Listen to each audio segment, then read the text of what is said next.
গরমকালে প্রচুর পরিমাণে কাঁচা আম পাওয়া যায়। আর এইভাবে একবার কাঁচা আমের আমসত্ত্বের রেসিপিটা বাড়িতে বানিয়ে দেখতে পারেন।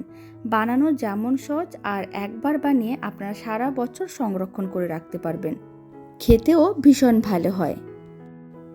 নমস্কার, আমি রুমি। আপনাদের সবাইকে আবারও একটা দারুণ স্বাদের রেসিপিতে স্বাগত।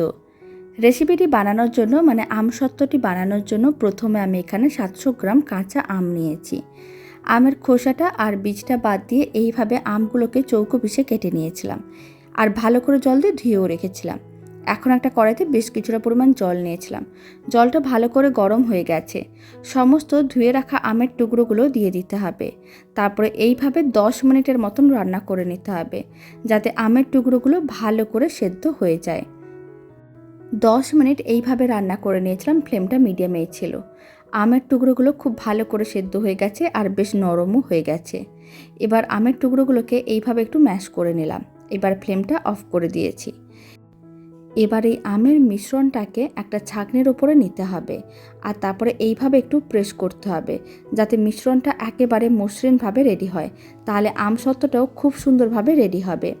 সমস্ত মিশ্রণটাকে একইভাবে ছাঁকনির সাহায্যে আলাদা করে নিয়েছিলাম, ম্যাশ করে নিয়েছিলাম। মিশ্রণটা একেবারেই মসৃণ। এবার মিশ্রণটাকে আমের এই পিউরিটাকে কড়াইয়ের মধ্যে নিয়ে নিলাম। আর আমি দিয়ে দিলাম 100 গ্রাম চিনি। চিনিটা আপনারা কম বেশিও করতে পারেন। এবার চিনিটা খুব ভালো করে একসঙ্গে মিশিয়ে নিতে হবে, আর চিনিগুলো মেল্ট হওয়ার জন্য অপেক্ষা করতে হবে।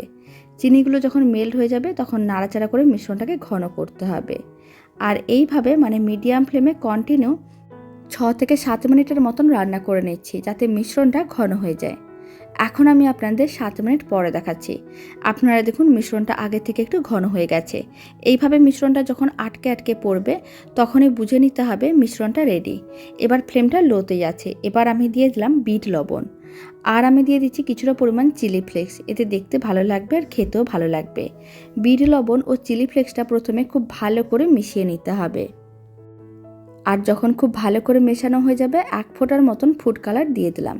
গ্রিন ফুড কালারটা একেবারে অপশনাল, আপনারা চাইলে দিতেও পারেন, নাও দিতে পারেন। খুব ভালো করে ফুড কালারটা মেশানো হয়ে গেছে। মিশ্রণটা একেবারেই রেডি। এবার ফ্লেমটা অফ করে দিতে হবে, আর গরম অবস্থায় মিশ্রণটাকে ভালো করে ছড়িয়ে নিতে হবে। তার জন্য এখানে আমি একটা বড় ট্রে নিয়েছি। আপনারা স্টিলের পাত্রের মধ্যেও আমসত্ত্ব রেডি করতে পারেন। ট্রেতে অল্প একটু তেল ব্রাশ করা ছিল। এবার মিশ্রণটাকে দিয়ে দিলাম। তারপরে এইভাবে ভালো করে ছড়িয়ে নিতে হবে। একটু পাতলা করে ছড়াতে হবে, তাহলে আমসত্ত্বটা দেখতে অনেক বেশি ভালো লাগবে।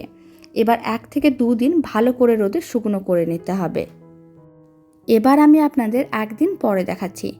আমসত্ত্বটা খুব ভালো করে শুকনো হয়ে গেছে। এইভাবে একটা সাইড দিয়ে তুলে দেখে নিতে হবে।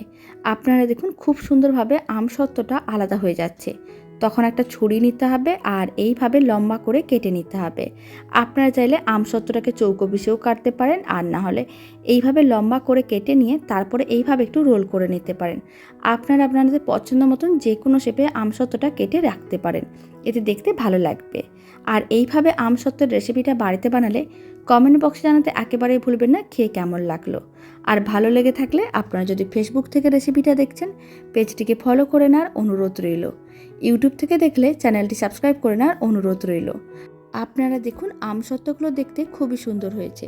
আপনারাও বাড়িতে খুব সহজে এইভাবে কাঁচা আমের আমসত্ত্ব রেডি করে নিতে পারবেন। তো চলুন, ভিডিওটা আমি এখানে শেষ করছি। আপনারা সবাই ভালো থাকবেন, সুস্থ থাকবেন। আপনাদের সঙ্গে আবার নতুন রেসিপি নিয়ে দেখা হচ্ছে।